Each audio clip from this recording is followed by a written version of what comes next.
Hey everyone, tonight we're going somewhere a little less stable and a lot more waterlogged. A place where the horizon is your only neighbour and the floor is never still. We're taking a trip to a world of creaking timbers and immense canvas sails, where the promise of New World gold was quickly overshadowed by the grim reality of weevils, scurvy, and an almost complete lack of personal space. Welcome aboard a 16th century Spanish galleon, where the greatest treasure was simply surviving the journey.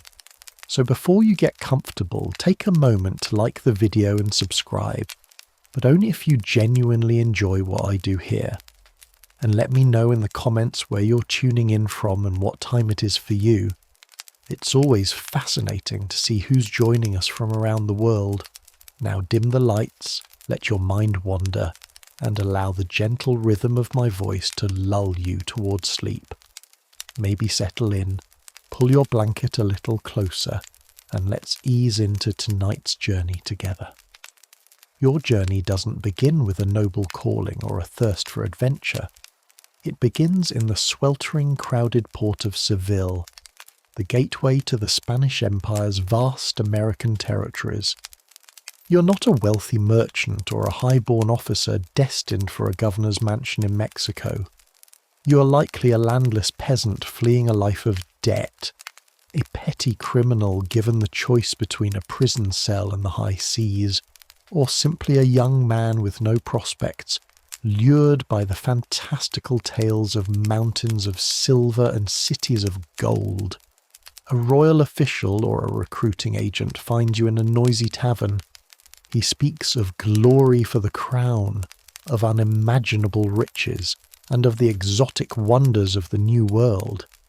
He paints a picture of a life of thrilling discovery. What he conveniently omits is that you will be paid a pittance. You will likely never see any of the treasure that you're transporting, and your chances of returning to this tavern in one piece are, statistically speaking, alarmingly low.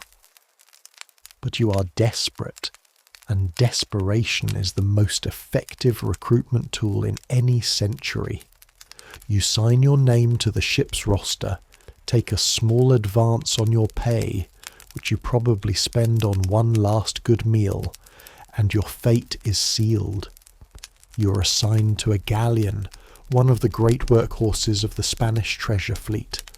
From the docks she looks magnificent, a floating fortress of wood and sail.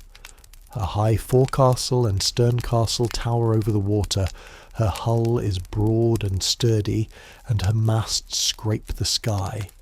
She's a symbol of imperial power, designed to carry immense wealth across the world's most dangerous ocean. But the moment you step aboard, that illusion of grandeur shatters. The reality of the galleon is not its majestic silhouette, but its suffocating interior. You are herded below deck into a space that can only be described as a cramped, dark, and perpetually damp cave. There are no private cabins for men like you. You will sleep on the hard wooden deck, or if you're lucky, in a hammock slung so close to your neighbour that you can smell the garlic on his breath from 3 nights ago. The space is so crowded with sailors, soldiers, barrels of supplies, coils of rope, and cannons that there is barely room to stand upright.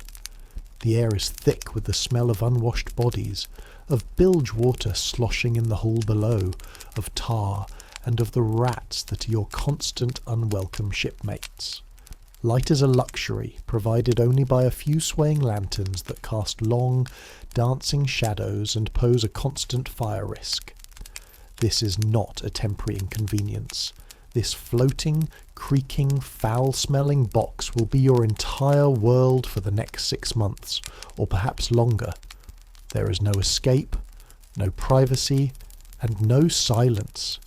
The ship is a living thing, constantly groaning, creaking, and shuddering as it moves with the sea. It is a sound you will hear in your sleep, a sound that will become the permanent soundtrack to your existence.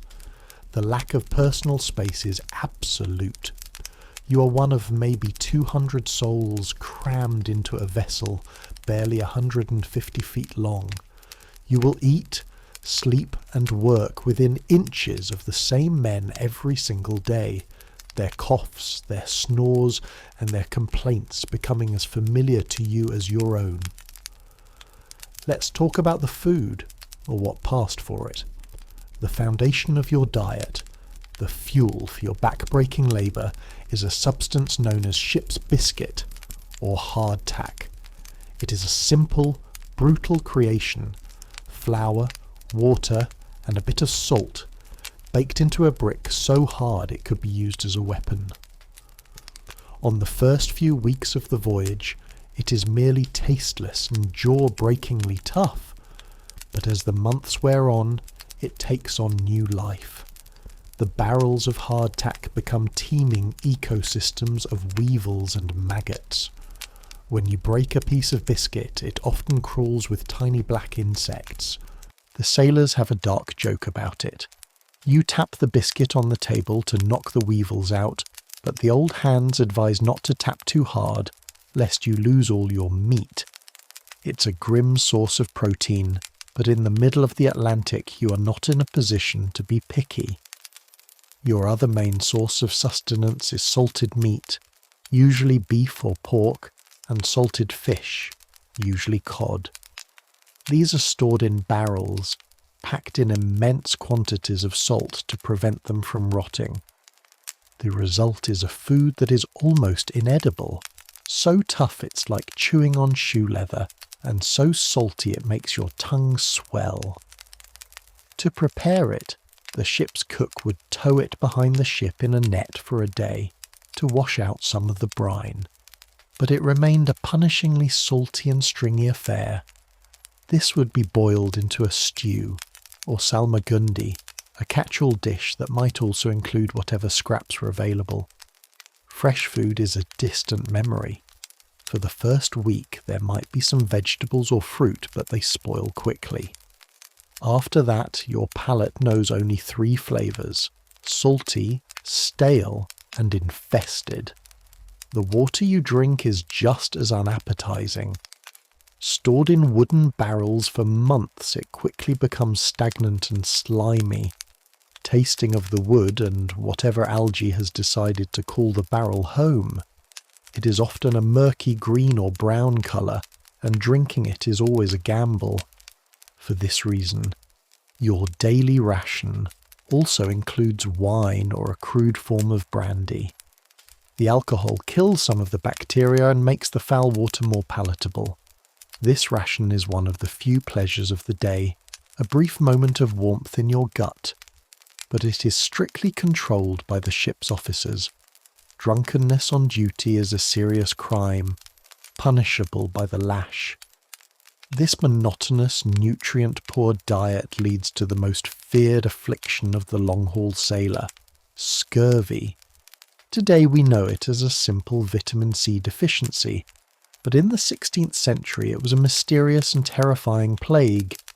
It begins subtly, with a feeling of deep fatigue and aching joints. Then your gums begin to swell and turn purple, bleeding at the slightest touch. Your teeth loosen in their sockets until you can pull them out with your fingers. Old scars from long-forgotten injuries might suddenly reopen and begin to fester. Your skin becomes bruised and blotchy. In the final stages, you're too weak to stand, your body racked with pain, until death brings a merciful release.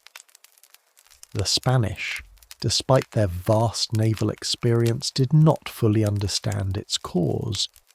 They attributed it to bad air or foul water, never making the connection to the lack of fresh fruits and vegetables. A voyage across the Atlantic could see 1/3 of the crew perish from this slow, agonizing disease. You watch your shipmates, men you've shared a hammock and a ration with, slowly waste away, and you pray you are not next. Your life is a cycle of relentless, exhausting labour, governed by the ring of the ship's bell and the barked orders of the boatswain. You're divided into watches, meaning you work in grueling shifts day and night in all weather. The most demanding task is working the sails. The galleon sails are immense sheets of heavy canvas, and managing them requires a coordinated team of strong men. You climb the rigging, your bare feet finding purchase on the tarred ropes, 100 feet above a churning sea. The wind whips at your clothes and tries to tear you from your perch. You haul on thick abrasive ropes until your hands are raw and bleeding, hoisting the massive yards or trimming the sails to catch the wind. In a storm, this work is terrifying. The deck is slick with rain and seawater, the ship pitching violently, and a single missed step means a certain death in the cold, black water below. When you're not in the rigging, you're at the pumps. The wooden hull of the galleon is never truly watertight. Seawater constantly seeps in, collecting in the bottom of the hull in a foul, stagnant pool called the bilge. The bilge water is a stinking soup of seawater, leaked waste and rotting debris. Several times a day your watch is sent to the pumps, a back-breaking manual labour of pumping this vile liquid back into the sea. The smell is overpowering, and the work is monotonous and draining. Another constant chore is scrubbing the decks, or holy stoning. You kneel on the wooden planks with a large flat stone, the holy stone, and scrub for hours, using sand and seawater to keep the wood from getting too slimy and dangerous. The work is hard on the knees and the back, but it is a vital part of shipboard hygiene and discipline. The ship is a demanding beast and her needs are constant. There is always a rope to be mended with tar, a sail to be patched, or rust to be chipped away from the iron fittings. There is no idle time on a Spanish galleon. Discipline is absolute and brutally enforced. The captain is a distant, godlike figure. Your immediate world is ruled by the master-at-arms and the boatswain, men who maintain order with their fists and their whips. Any infraction, insubordination, fighting, stealing rations, sleeping on watch, is met with swift and brutal punishment. The most common is flogging. You're tied to a grate or a mast, your back bared, and whipped with the cat-o'-nine tails, a multi-thonged whip that tears the skin to ribbons. The ship's surgeon is present, not to prevent the punishment, but to ensure you don't die before the prescribed number of lashes is delivered. For more serious crimes, the punishments are even more horrific. Keel hauling involved tying a sailor to a rope, throwing him overboard, and dragging him under the ship's hull.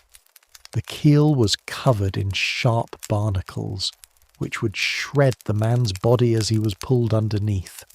Few survived.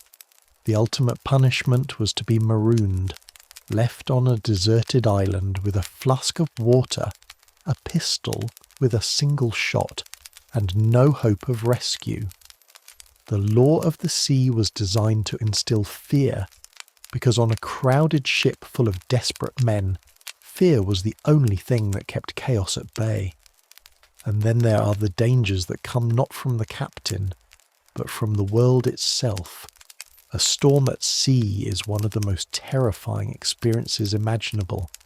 The sky turns a bruised purple-black, the wind howls like a demon, and the sea rises up in mountainous waves that crash over the deck, sweeping away anything and anyone not tied down. The galleon, which seemed so large in port, is tossed about like a child's toy.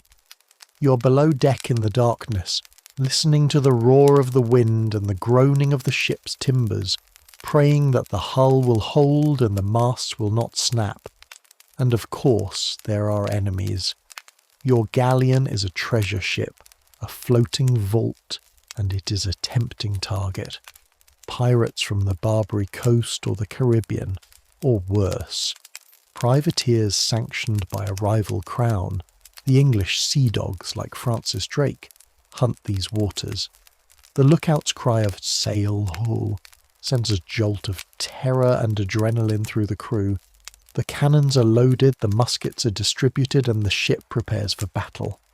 The fighting is loud, chaotic, and brutal.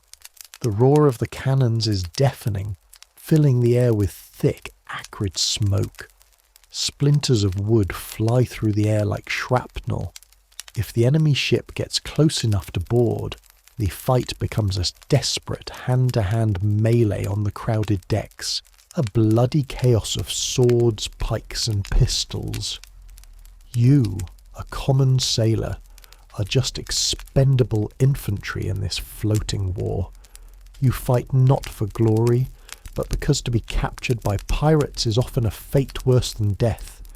If you survive the storms, the scurvy, the pirates, the floggings, and the endless labour, and the ship finally makes its way back to Seville, laden with silver from the mines of Potosi, what is your reward? You are paid the wages you're owed, but months or even years of your pay are often deducted for your gear, your food, or for fines you incurred. Corrupt officials might take a further cut. You're left with a handful of coins, your body broken by labour and disease, your mind haunted by the things you've seen and done. You might be richer than when you left, but you have paid for it with your youth and your health. Many sailors arrived back on shore only to die within weeks from the lingering effects of malnutrition and disease. Others, with no other skills, would find themselves back in a tavern, signing up for another voyage, trapped in the brutal cycle of the sea.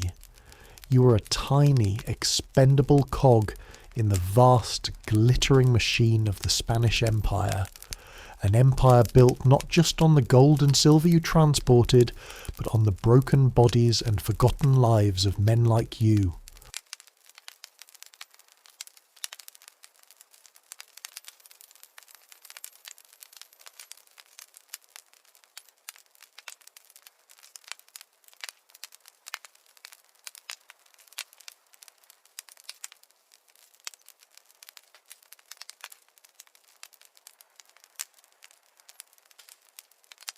The darkness before dawn is cold and absolute. A thick mist clings to the ground, smelling of damp earth, wet wool, and the ghosts of last night's campfires. Nothing moves in the sprawling city of canvas tents except for the sentries, silent shadows pacing their lonely routes. You are huddled under a thin, coarse blanket, sharing a small tent with 5 other men. Their snores and muttered sleep talk a familiar, constant chorus. You're not a farmer anymore. You're Jean, a grenadier in Napoleon's Grande Armée, and your sleep is not your own. It is a temporary loan from the Emperor, and that loan is about to be called in. Suddenly, the silence is shattered. It starts as a single sharp tap, then erupts into a thunderous rolling rhythm that tears through the mist and straight into your bones. It's the réveillé. The drummers, boys no older than 15, are marching through the company streets, their drumsticks a blur of motion, beating out the relentless, non-negotiable command to awaken. There is no gentle transition. One moment you are lost in a dream of a warm hearth and your mother's soup. The next, you're scrambling in the cold darkness, the thunder of the drums seeming to shake the very ground beneath you. Around you, the entire camp groans to life.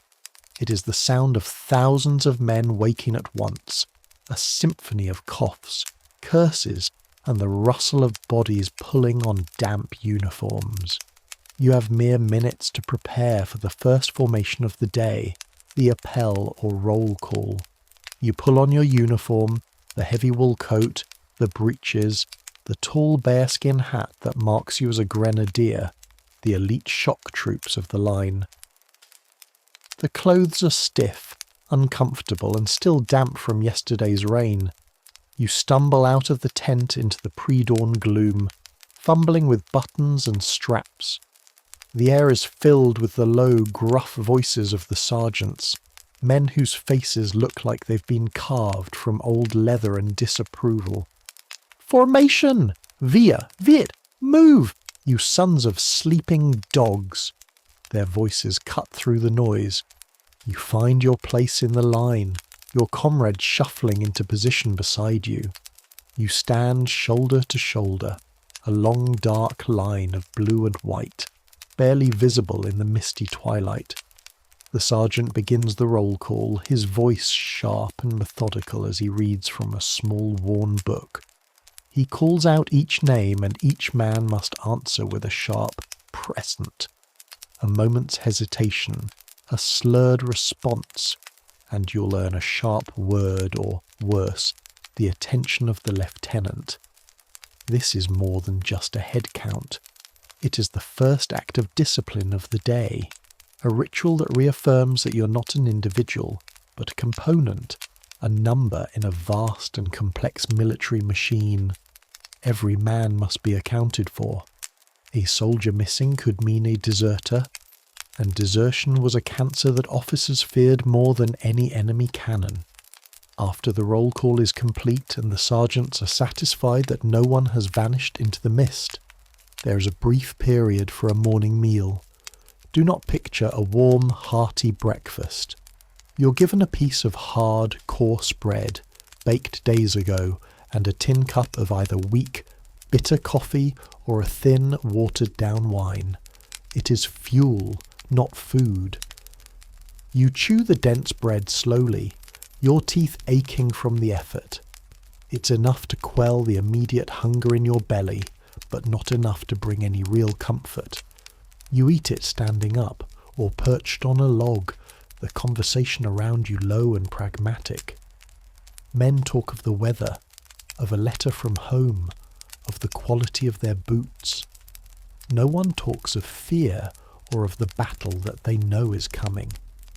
To do so would be a weakness, an invitation to the kind of despair that could break a man faster than any cavalry charge.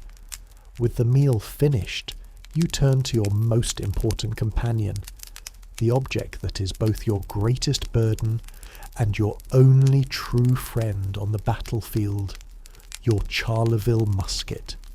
It is a long, heavy, beautiful, and frustratingly complex piece of flintlock technology.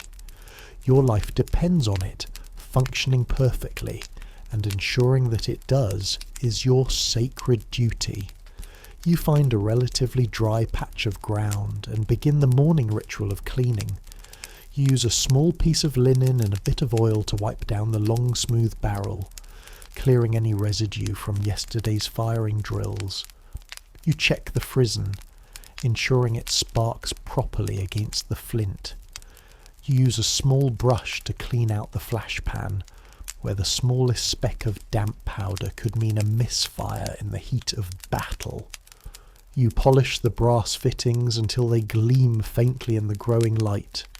This is a slow, meditative process. Your hands, though clumsy with cold, move with a practiced familiarity. You know every screw, every spring, every curve of the wooden stock.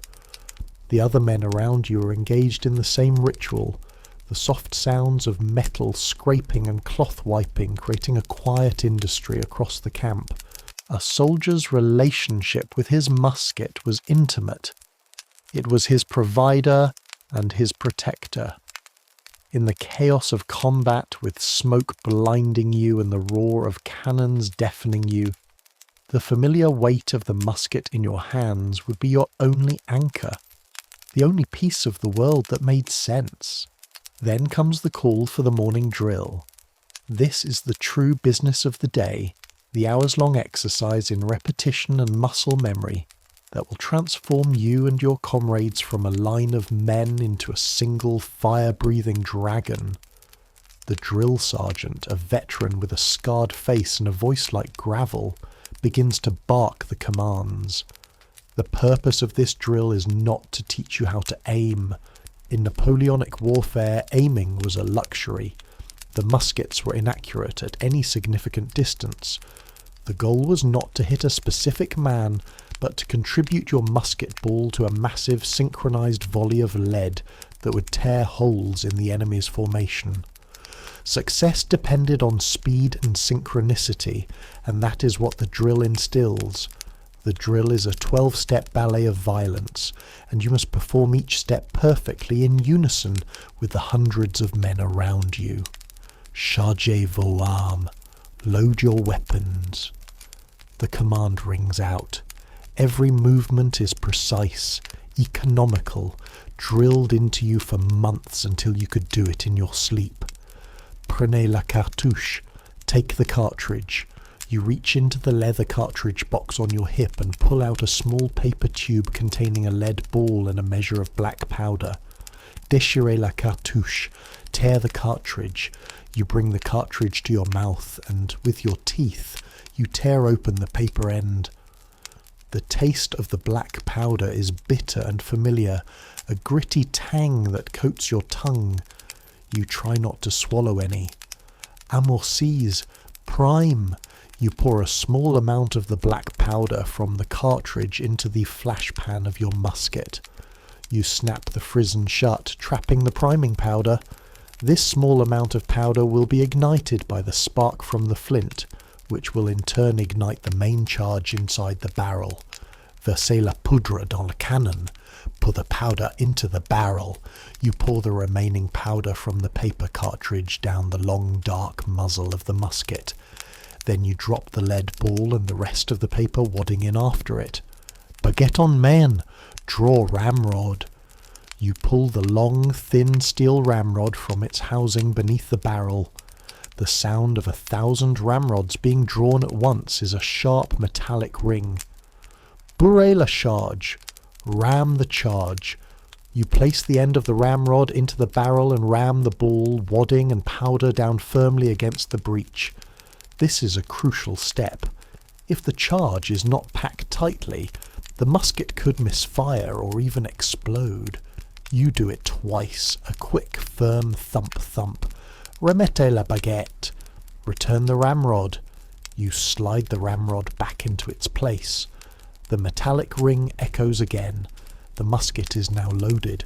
The entire process, from taking the cartridge to returning the ramrod, is meant to be completed in under 20 seconds. A crack regiment could do it even faster, firing up to 3 or 4 volleys a minute. You will repeat this 12-step process again and again and again for hours. Your shoulders will ache from the weight of the musket. Your fingers will be sore from handling the cartridge and the ramrod. Your ears will ring from the sergeant's constant bellowing commands. You are not thinking, you're simply doing. Your body is learning a language that your mind does not need to process. It is the language of the volley, the grammar of the battlefield. The NCOs, the sergeants and corporals walk the lines, their canes tapping a soldier's elbow to correct his posture, or striking a musket held at the wrong angle. They are the tireless mechanics of this human machine, ensuring every part moves as it should. This is the reality of the Grande Armée. It is not the glorious charge you see in paintings. It is this, the cold, the hunger, and the endless punishing drill, all designed to erase the man and forge the soldier. The drill is not over once the musket is loaded. That is merely the overture. The true purpose of this relentless training is to teach you how to function as a tiny, interchangeable part of a much larger weapon. The platoon volley. The sergeant's voice, raw and powerful, cuts through the air again. Peloton, en bataille. Platoon, in battle line. You and your comrade instinctively shuffle into a tight 2-rank formation. You are shoulder to shoulder. So close you can feel the warmth of the man next to you, smell the faint scent of stale wine on his breath. The front rank kneels, the rear rank stands, creating a wall of muskets. Apprêtez vos armes! Make ready! You raise your heavy musket, the stock pressed firmly into your shoulder. Your finger finds the cold metal of the trigger. You're not aiming at anything. There is no enemy, only an empty field in front of you. You're aiming at a concept, at a space where the enemy will be. Jouez. Present. You and hundreds of men along the line level your muskets in a single, synchronized movement. The long barrels create a formidable, glittering line of steel. For a heartbeat, there is a tense, charged silence, broken only by the fluttering of the regimental standard in the breeze. Phew! Fire! The world explodes. A single, deafening, rolling roar consumes everything. The musket kicks back against your shoulder like a mule, a brutal, jarring impact. A cloud of thick, white, acrid smoke erupts from the muzzle, instantly obscuring your vision. You see nothing but a wall of white smoke smelling of sulphur and burnt powder. The noise is so immense that it leaves your ears ringing, a high-pitched whine that will linger for hours. You have no idea if you've hit anything. It doesn't matter. Your job was to fire in unison, to contribute your one lead ball to the storm of metal sent downrange. Before the smoke has even begun to clear, the sergeants are screaming again. Recharges, vite, reload, quickly, and the 12-step ballet begins anew. You're an automaton, your hands moving without conscious thought, tearing the cartridge, priming the pan, ramming the charge, all while enveloped in a blind, choking fog. This is the reality of Napoleonic warfare. You fire your first volley with a clear view, and every subsequent one blind, aiming only at the noise and the vague shapes you might glimpse through the smoke. But firing is only one part of the equation. A regiment that can only stand and shoot is a static target, easily outflanked and destroyed. The true genius of the Grande Armée lay in its ability to maneuver on the battlefield, to move as a single, fluid entity, changing its shape to respond to threats or create opportunities. And so, the next phase of the drill begins. Maneuvers. The commands become more complex. You learn to march in the classic line formation, 2 or 3 ranks deep. This formation maximizes firepower, allowing the most muskets to be brought to bear on the enemy. But it is clumsy, difficult to maintain over uneven ground, and vulnerable on its flanks. You learn the importance of the touch, keeping your elbow in light contact with the man next to you, a human chain that keeps the line from breaking. The NCOs are merciless, their canes constantly correcting the alignment, ensuring the line remains a perfect, unwavering wall of men. Then you learn to shift from a line into a column. Former la colonne. The command is a signal for a complex series of pivots and steps. The line breaks apart and reforms into a deep, narrow column. The column is less effective for firing, as only the men in the front ranks can bring their muskets to bear. But it is the formation for movement, and for the assault. It can move much faster than a line, and has a terrifying momentum, designed to punch through an enemy's defences like a battering ram. You drill this transition endlessly, moving from line to column and back again, until the entire battalion can change its shape in a matter of minutes, a fluid and deadly organism of thousands of men. Perhaps the most crucial and most terrifying formation you must master is the square. Former le carré. Form the square. This is the ultimate defence against the most feared weapon on the Napoleonic battlefield, the cavalry charge. At the command, the regiment rapidly reforms itself into a hollow box of men, several ranks deep on each side. The front rank kneels, their muskets planted on the ground with the bayonets pointing outwards. creating a dense, bristling hedge of steel. The ranks behind them stand ready to fire over their heads. You are now inside this human fortress. The officers, the drummers, and the regimental standard are safe in the centre. The drill often involves the regiment's own cavalry charging at the square, their horses thundering towards you, only to peel off at the last second. The experience is visceral and terrifying. You hear the pounding of hundreds of hooves, a sound like an approaching earthquake. You see the immense shapes of the horses and their riders looming larger and larger. Your every instinct screams at you to run, to break, but you hold your ground. The survival of everyone in the square depends on each man staying in his place.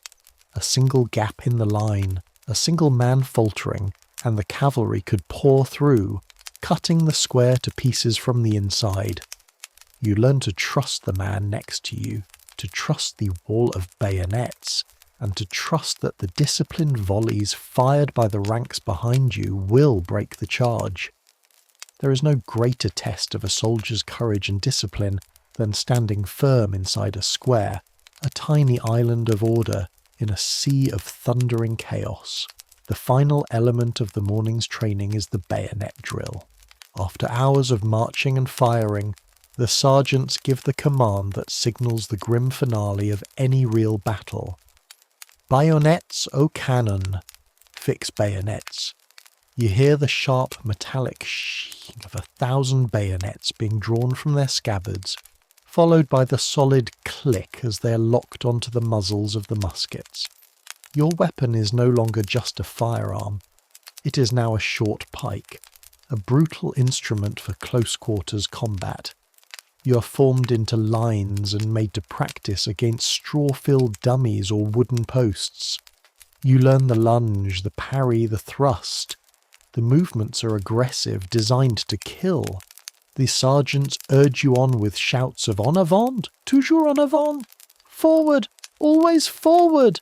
They're training you to overcome the natural human hesitation to engage in such brutal, intimate violence.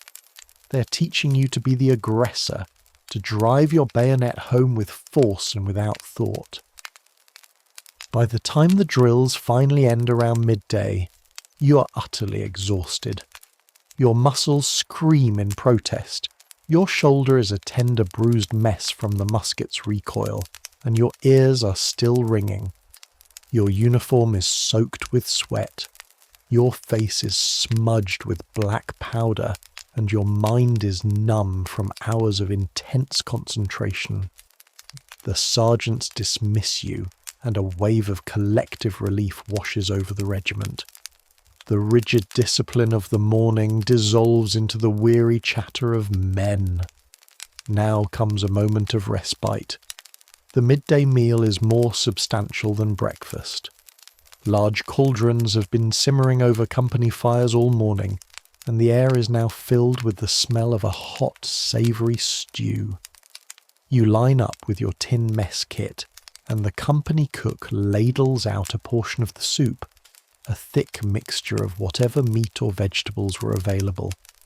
Perhaps some stringy beef, onions, carrots and potatoes, all boiled down into a nourishing if uninspiring broth.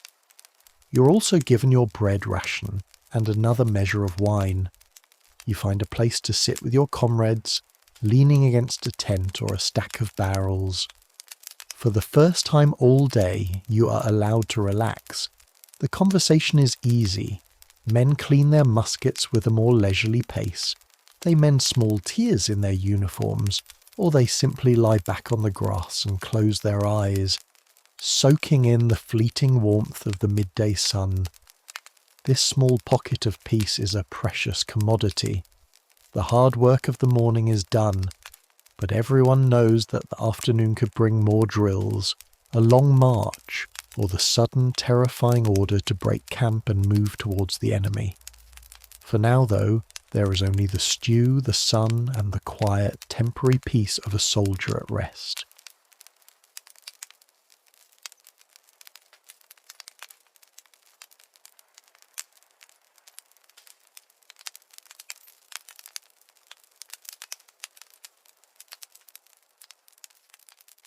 Long before the world knew of hydroponics or vertical farming, in the centre of a vast, shimmering lake, an ancient civilization engineered one of the most ingenious and sustainable agricultural systems in human history. In the Valley of Mexico, the city of Tenochtitlan, the magnificent capital of the Aztec Empire, rose from the waters of Lake Texcoco like a stone and cedar mirage. It was a metropolis of over 200,000 people, larger than any European city of its time, but a great city requires a great deal of food, and the marshy, unstable ground around the lake was ill-suited for conventional farming. The Aztec solution was not to conquer the land, but to create it from the water itself. They built chinampas, the so-called floating gardens, a marvel of engineering that transformed the swampy lake into a sprawling, fertile paradise and fed an entire empire. To be a gardener here, a chinampero, was to be a master of mud, water, and willow, a practitioner of an art that was both deeply practical and profoundly sacred. What exactly was a chinampa? The term floating garden is a romantic misnomer. These were not free-floating rafts drifting aimlessly on the lake. They were sophisticated, man-made agricultural beds anchored firmly to the shallow lake bed. The process of building one was a slow, laborious act of creation. First, the chinampero would navigate his canoe into a shallow, marshy area of the lake. He would use long wooden stakes to mark out a rectangular plot, typically about 30 metres long and 2.5 metres wide. This frame was the skeleton of the new land. Then, using woven reeds and branches, he would create a sturdy, fence-like enclosure around the perimeter. This woven wall was the skin, designed to hold the contents in. The next, most crucial step was the filling. The chinampero would dredge the rich, dark mud and decaying vegetation from the bottom of the canals surrounding his plot. He would pile this nutrient-dense muck inside the reed enclosure, layer by layer. He would add decomposing plants, aquatic weeds, and even human waste collected from the city, creating a kind of super compost. This process was repeated until the new bed of earth rose about a metre above the water level. The result was a long, narrow, incredibly fertile island, separated from its neighbours by a channel of water just wide enough for a canoe to pass through. To give the chinampa permanence and stability, willow trees were planted at the corners and along the edges. Their dense, water-loving roots would grow down into the lake bed, acting as natural anchors, holding the man-made island firmly in place and preventing erosion. These willows also provided shade and wood, making them an integral part of the system. The canals between the chinampas were not just transportation routes, they were the lifeblood of the entire system, providing moisture and a constant source of new mud to replenish the soil's fertility. The genius of the chinampa system lay in its perfect marriage of water and earth. The most significant advantage was its self-irrigating nature. The soil of the chinampa was like a sponge, constantly drawing water up from the surrounding canals through capillary action. The roots of the plants could reach down into this perpetually moist soil, meaning the crops rarely needed to be watered by hand, even during a dry spell. This saved immense amounts of labour, and made the system incredibly resilient. Furthermore, the fertility of the soil was almost inexhaustible. Periodically, the chinampero would scoop fresh mud and decaying plant matter from the bottom of the canals and spread it over the top of his garden bed. This practice, akin to modern sheet mulching, constantly replenished the nutrients, making the chinampas some of the most intensely fertile farmland on the planet. This allowed for an astonishing level of productivity. a single chinampa could yield up to 7 different crops a year. While farmers in Europe were often limited to 1 or 2 harvests, the chinamperos of Tenochtitlan were in a state of continuous cultivation, a cycle of planting and harvesting that never ceased. A day in your life as a chinampejo begins at dawn. You push your shallow canoe, your akal, away from the dock of your home on the edge of the city and glide into the labyrinthine network of canals. The morning air is cool and misty, the surface of the water like polished obsidian. The only sounds are the gentle dip of your paddle and the distant calls of water birds. You navigate the familiar waterways until you reach your family's chinampas, long green rectangles of life teeming with growth. Your first task is to tend to the seedlings. The Aztecs were masters of propagation. You would maintain a special seed bed, called an almaciga, on one end of the chinampa.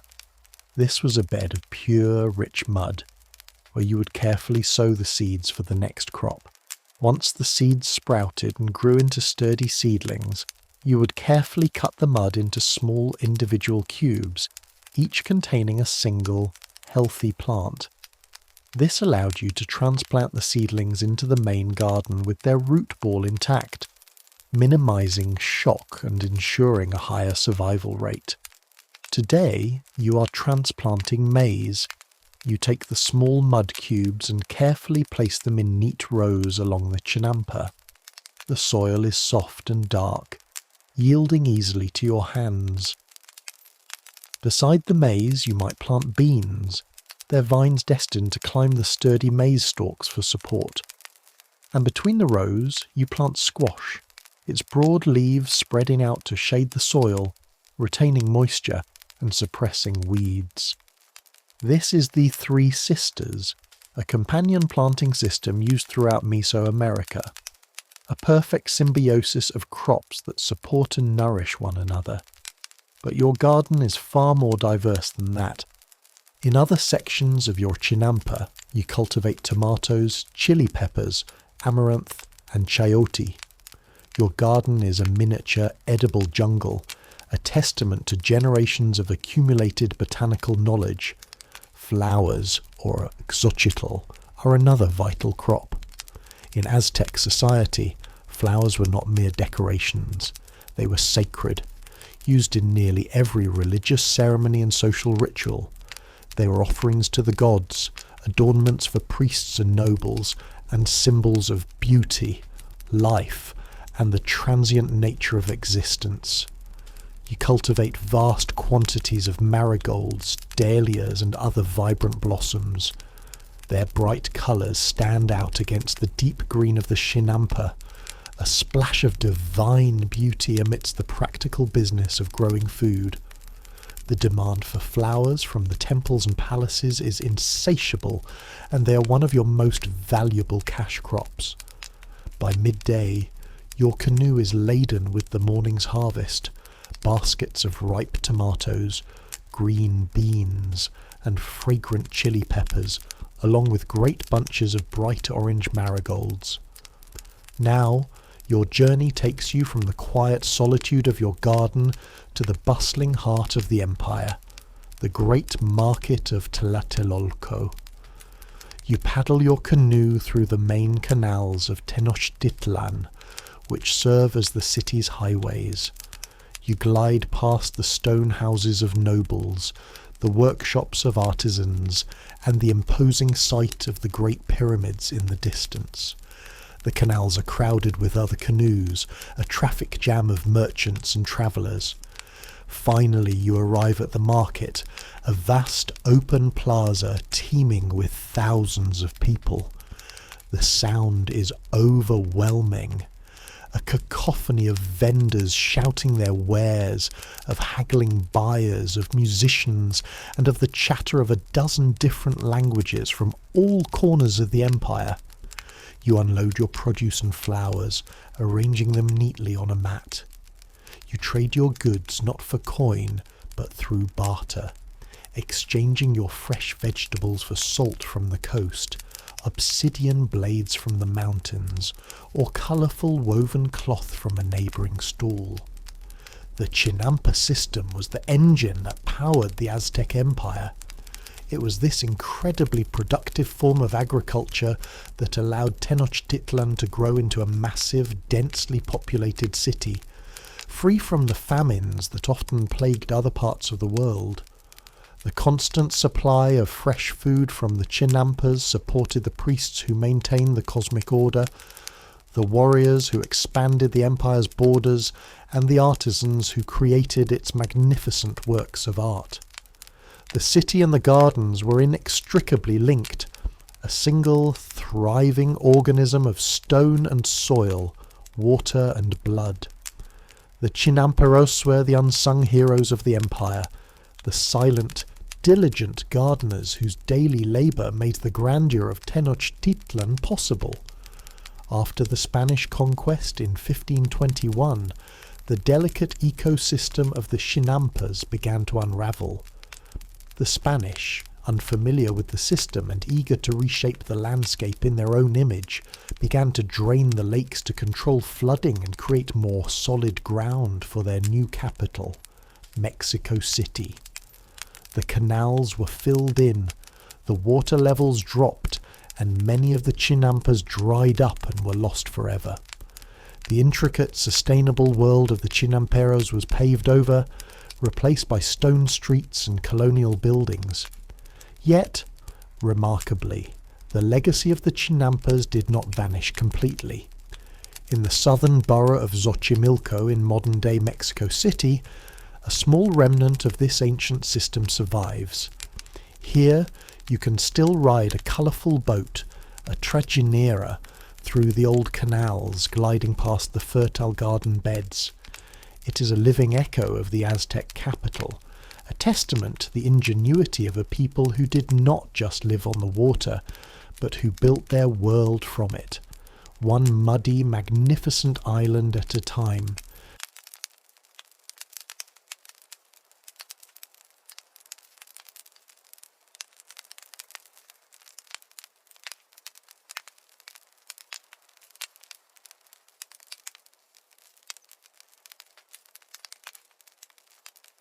Forget everything you think you know about weddings. Forget the white dresses, the celebratory feasts, the gathering of families, and the public declaration of love. In the stark, disciplined, and brutally pragmatic world of ancient Sparta, marriage was not a romantic affair. It was a state-sanctioned eugenic imperative, a duty performed not for personal happiness, but for the singular purpose of producing strong, healthy children for the Spartan war machine. And the wedding ceremony itself was one of the strangest rituals in the ancient world, a clandestine operation of abduction and secrecy. For a young woman in Sparta, her first day as a bride was not the beginning of a new life with her husband. It was the beginning of a secret, a continuation of her old life, and her formal entry into her most solemn duty, to be the mother of future warriors. Your journey to becoming a bride begins not with courtship, but with an arrangement. You're likely in your late teens or early 20s, older and more physically mature than brides in other Greek city-states like Athens, where girls could be married off shortly after puberty. In Sparta, it was understood that a strong, mature woman would produce stronger children, and that was the only metric that mattered. Your father, or a male guardian, would arrange your marriage with the father of a suitable young man. The criteria for a good match were simple and unsentimental. Did he come from a good lineage? Was he a respected soldier? Was he physically strong and healthy? Similarly, your value was measured by your physical fitness and the reputation of your family. There was no poetry, no exchange of loving glances, no consideration of compatibility or affection. It was a biological and social contract designed to benefit the state. The day of the wedding arrives, but there is no public ceremony, Your preparations are bizarre and almost military in their severity. You're taken aside not by a group of giggling friends, but by your nympha komos, a kind of matron of honour or bridesmaid. Her first task is to take a sharp blade and shave your head completely. Your long hair, a symbol of femininity in the rest of Greece, is gone. This act was likely symbolic, meant to defeminize you, to strip away your girlish identity and prepare you for the almost masculine role of a Spartan mother. Next, you are dressed not in a beautiful gown, but in a man's dark cloak and simple leather sandals. Thus prepared, you're left alone in a dark, empty room, perhaps a storeroom or a barn with nothing but a simple pallet on the floor. You wait in the darkness, a bride disguised as a boy, a solitary figure in a silent, secret ritual. Meanwhile, your new husband is not celebrating with his friends. He is in his military barracks, the Syssitia, where all Spartan men lived and ate with their comrades from the age of 7 until at least 30. His part in the ritual is one of stealth and subterfuge. Under the cover of darkness, he must sneak away from his barracks, avoiding the watchful eyes of his fellow soldiers and officers. To be caught leaving would be a mark of disgrace, a sign of indiscipline and a failure to prioritize his duty to his military unit. He makes his way through the quiet streets of Sparta to the dark room where you're waiting. He enters, and in the near total darkness, he performs a ritual abduction, lifting you up and carrying you to the pallet. The marriage is consummated quickly, quietly, and without ceremony. There are no witnesses, no celebration. It is a stark physical act, the fulfillment of a contract. And then, just as quickly as he came, he leaves. He must sneak back to his barracks and be in his place by morning, sleeping alongside his comrades as if he had never been gone. His primary life, his public identity, remains that of a soldier. His new role as a husband is a secret, secondary concern. This strange, clandestine ritual served several purposes from the Spartan perspective. The secrecy was thought to heighten the passion and desire between the couple, making them more likely to conceive. It also ensured that the young husband's primary loyalty remained with his military brothers, not with his new wife. He was a soldier first, a husband second. His bond was to the phalanx, not the family. And so we come to your first day as a Spartan bride. You wake up alone in the dark room. The brief secret encounter of the night before might feel like a strange dream. There is no loving gaze from a new husband, no shared morning meal. Your reality is silence and solitude. You remove the man's cloak and sandals and put your own simple woman's tunic back on. Your shaved head feels strange and cool in the morning air, and then you simply go home. You return to your parents' house and resume your life as if nothing has changed. You are a married woman, but no one outside of your immediate family and his knows it. You do not move in with him. You do not set up a household. You do not take on the domestic duties of a wife. What then does your day entail? Unlike women in Athens who were confined to their homes and occupied with weaving and managing the household, your day is dedicated to one thing: maintaining your body as a vessel for the state. Your chores are not domestic. The cooking, cleaning and weaving are all done by the helots, the state-owned serfs who form the vast oppressed underclass of Spartan society. Your task is to be strong. You spend a significant part of your day in physical training, often alongside the young men. You go to the gymnasium where you run, wrestle, throw the discus, and practice with the javelin. You engage in choral dances and public processions, all of which were physically demanding and designed to promote fitness and discipline. The Spartan state believed that strong mothers produce strong children, and so your physical education was a matter of public policy. You were expected to be as tough, disciplined, and devoted to Sparta as any man. This focus on physical fitness gave Spartan women a degree of freedom and public visibility that was shocking to other Greeks. You were not hidden away. You moved freely through the city, your body strong and athletic, your gaze direct and confident. Spartan women were famously outspoken, known for their sharp, laconic wit. When a foreign woman supposedly asked Gorgo, a Spartan queen, why Spartan women were the only ones who could rule men, Gorgo's legendary reply was, "Because we are also the only ones who give birth to men." This was the core of your identity. Your purpose was not to serve a husband, but to produce citizens. Your clandestine marriage continues in this fashion for months, perhaps even years.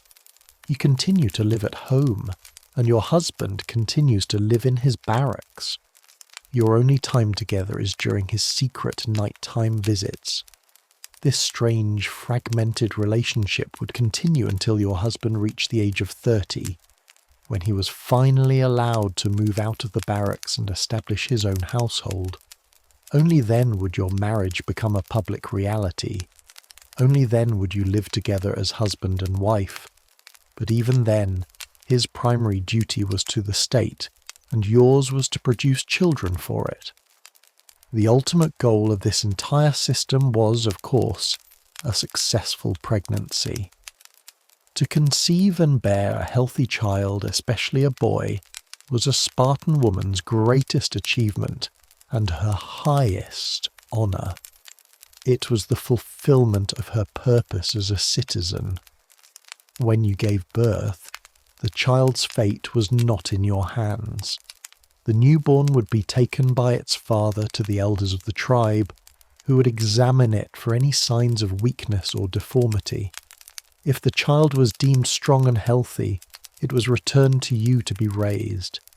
If it was found wanting, it would be left to die of exposure at the Apothete, a chasm at the foot of Mount Taygetos. It was a brutal system of state-enforced eugenics. There was no room for sentiment, only for the cold, hard logic of strengthening the Spartan state. Your role as a mother was to instill in your children the core Spartan values of discipline, endurance, and absolute loyalty to the state. You were not to coddle them. You would famously tell your sons as they left for battle, "Return with your shield or on it," meaning return victorious or die trying. The depth of this devotion to the state above all else was so profound that it was formally recognized in death. In Sparta, only two kinds of people were considered worthy of having their names inscribed on their tombstones: men who died in battle and women who died in childbirth. Both were seen as having given their lives for the good of Sparta, the ultimate act of patriotic sacrifice. So, your first day as a bride in ancient Sparta is a day of quiet continuation. It is a day of physical training, of discipline, and of silent, secret knowledge. You're a wife, but not in any way another Greek would recognize. You're a partner in a state-mandated program, a vessel for the future of a military society. Your life is not one of domestic comfort or romantic love, but of immense responsibility, public duty, and a strange, formidable freedom. You are a pillar of the most unusual and demanding society in the ancient world, and your journey as a bride has only just begun. Not with the celebration, but with a silent, solemn promise to create the next generation of Spartans.